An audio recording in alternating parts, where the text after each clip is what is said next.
Welcome to the June 21st, 2011 meeting of the Glendale Housing Authority. May we have a roll call, please? Authority members: Friedman. Here. Nukian. Here. Mincy. Here. Najarian. Here. Parazian. Here. Weaver. Chair Quintero. Here. May we have your report? The agenda for the June 21, 2011 regular meeting of the Glendale Housing Authority was posted on Thursday, June 16, 2011 on the bulletin board outside City Hall. Okay. Next is approval of minutes. So moved. Second. Minutes stand approved as submitted. Next, please. Next is oral communication. There was one card submitted. Discussion is limited to items not part of this agenda. A speaker is allowed 5 minutes. Members of the Housing Authority may question or respond to a speaker, but there will be no debate or decision on the matter. May be referred to staff through the Executive Director for an investigation and report. Herbert Milano.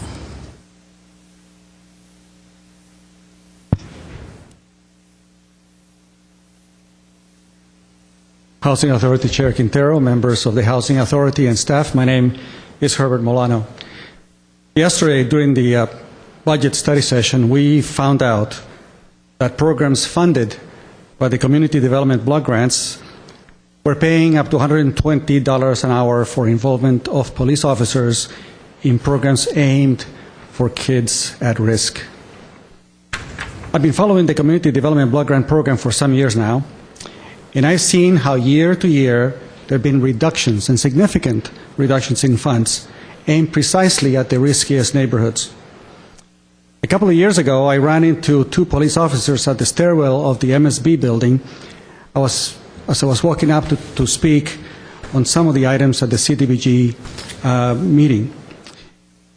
These officers encouraged me to support their equestrian program. I thought that they were volunteering their time.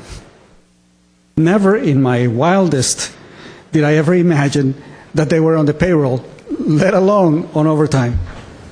$120 an hour translates to a salary of $240,000 a year. I'm somewhat accustomed to the hubris that I often see coming from the dais, and sometimes a little bit of overt self-indulgence. But I think that we're reaching a level of a distorted reality here, of behavior that is sometimes, in my opinion, exploitative, and it has become part of this culture. This city, to my knowledge, has never augmented the CDBG programs as I've seen other cities do, sometimes in the millions of dollars. You provide a health fair to city employees on election day. I never missed that. I've seen the incredible disparity in there, because I have never seen the city promote on its own a similar health fair aimed at the general public, specifically at families at risk. Today, a significant number of families are being squeezed out of Medi-Cal. Precisely, it seems like the poorest segment of our society, the weakest, the people who are unemployed, the people who use the buses, the people who depend on meals afterwards, they're being squeezed out. And all of this $800+ million that the city is making basically just goes into a tremendous amount of significant benefits to the employees. That, to me, is unconscionable. How about supporting job fairs? Other cities do it every quarter. You have the ARC building. Why not encourage all the developers, contractors, subcontractors to set up booths and take applications, and let's hire some of these people who are actually in need and augment what we already have, in the other programs that are supported by the federal government and other agencies. We need a job fair for the city of Glendale, and these, I think, can fall within the scope of the things that this housing authority can do. I think it is time to augment the community development block grant programs. I think it is essential for these nonprofits who depend on volunteers to have a simple level of sustainability year to year. I think it is also time to create a new city employee culture, not one that is deficient in empathy, and it seems that it's bursting with narcissism during the past 10 years. In my opinion, we had this narcissistic bubble for the past 10 years that basically says we're going to take as much of the city's funds and monies and just hand it out, to police, fire, and managers and so forth, and basically to the rest of the public. We have no empathy for that. We have no room for it. I think I'm pretty much down to the point where I understand what's taking place. I don't see the picture. I don't like the picture that I'm seeing. I think for asking for fairness and equity and a level of conscientiousness towards the individuals who are basically suffering in the city is worth paying attention to. If it doesn't take place here at the Housing Authority, where does it take place? Something to think about. Thank you very much. Okay, what's next? Next is any authority member or staff comments. Comments? I hear none. I move we adjourn. Mr. Chair, if I can. Oh, excuse me. Starbird. Before it starts to be part of the comments that we'll hear over and over again, I believe, and I'll get the number to confirm it, that the rate that was given you yesterday was a fully burdened cost rate for a police officer on overtime. Not their salary, not what they earn in gross, but fully burdened, including all benefit costs, administrative overhead, allocation of costs. Police officers don't make what, if indeed that were not burdened, would be $80 an hour. That is not a police officer rate.